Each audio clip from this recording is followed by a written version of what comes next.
அதிகாரம் 9. வேற்றினத்தாரோடு கலப்பு மணம் செய்தல் கண்டிக்கப்படுதல்.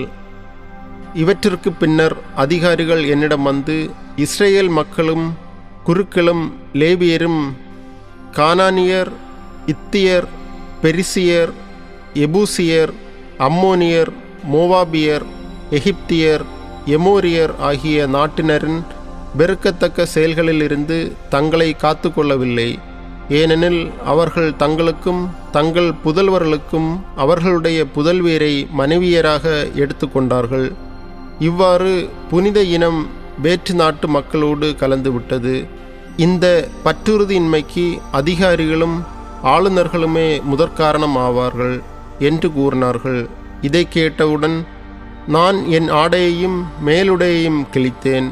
மேலும் தலைமுடியையும் தாடியையும் பீத்து கொண்டு திகைப்புற்று உட்கார்ந்தேன்.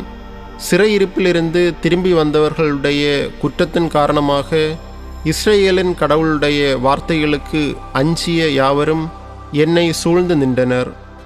நானோ மாலைப்பலி நேரம் வரை செயலற்று அமர்ந்திருந்தேன்.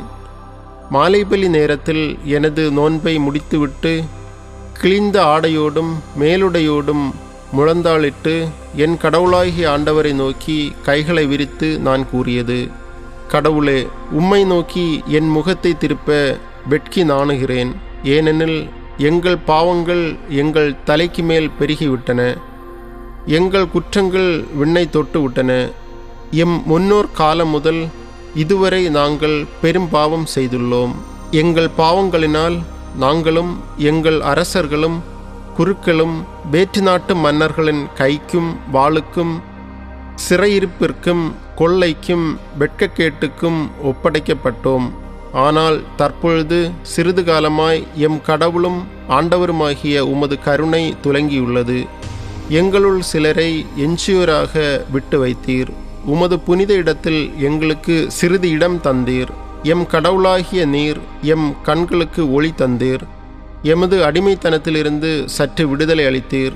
நாங்கள் அடிமைகளாயிருந்தும் எம் கடவுளாகிய நீர் எங்களை அடிமைத்தனத்திற்கு கையளிக்கவில்லை.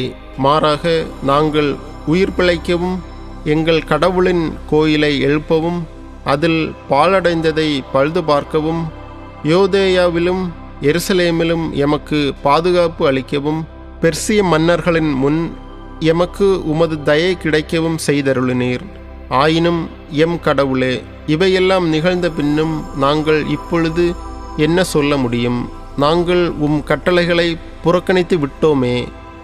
நீர் உம் அடியார்களாகிய இறைவாக்கினர் மூலம் நீங்கள் குடியேறவிருக்கிற நாடு வேற்றினத்தாரின் தீட்டினாலும் பிற நாடுகளின் தீட்டினாலும் அந்நாட்டை ஒருமுனை தொடங்கி மறுமுனை வரை மாசுபடுத்தியுள்ள மக்களின் அருவருப்புகளாலும் தூய்மை இழந்திருக்கின்றது. எனவே நீங்கள் வலிமை பெறவும் நாட்டின் நலன்களை அனுபவிக்கவும் அந்நாட்டை என்றென்றும் உங்கள் மக்களுக்கு உரிமையாக்கி கொள்ளவும் வேண்டுமாயின் வேற்றினத்தாருடன் பெண் கொள்வதும் கொடுப்பதும் இருத்தலாகாது. மேலும் அவர்களுடைய நல்லுறவையும் நலத்தையும் என்றுமே நாடலாகாது என்று கட்டளையிட்டிருந்ததை புறக்கணித்தோம். எம்முடைய தீச்செயல்களினாலும் எமது பெரும் பாவத்தினாலுமே இவையெல்லாம் எங்களுக்கு நிகழ்ந்தன. ஆனால் எங்கள் கடவுளாகிய நீர் எங்கள் குற்றத்திற்கு ஈடாக தண்டியாமல் எங்களை எஞ்சியிருக்கச் செய்தீர். நாங்கள் மீண்டும் உம்முடைய கட்டளைகளை மீறுவோமா? இவ்வாறு அருவருப்பானவற்றை செய்கின்ற மக்களோடு இனிமேல் கலப்பு மணம் செய்து கொள்வோமா? அப்படி செய்தால் எஞ்சியுள்ள எங்களுள் எவரும் இல்லாதபடி யாரும் தப்பாதபடி நீர் எம்மை அழிக்கும் வரை எம்மீது சினம் கொள்வீர் அன்றோ? இஸ்ரேலின் கடவுளான ஆண்டவரே, நீர் நீதியுள்ளவர். ஆதலால் இன்று நாங்களே எஞ்சியுள்ளோராய் விடப்பட்டிருக்கிறோம். இதோ நாங்கள் உம்முன் குற்றவாளிகளாய் நிற்கின்றோம். இதனால் எங்களில் யாரும் உம்முன் நிற்க இயலாது.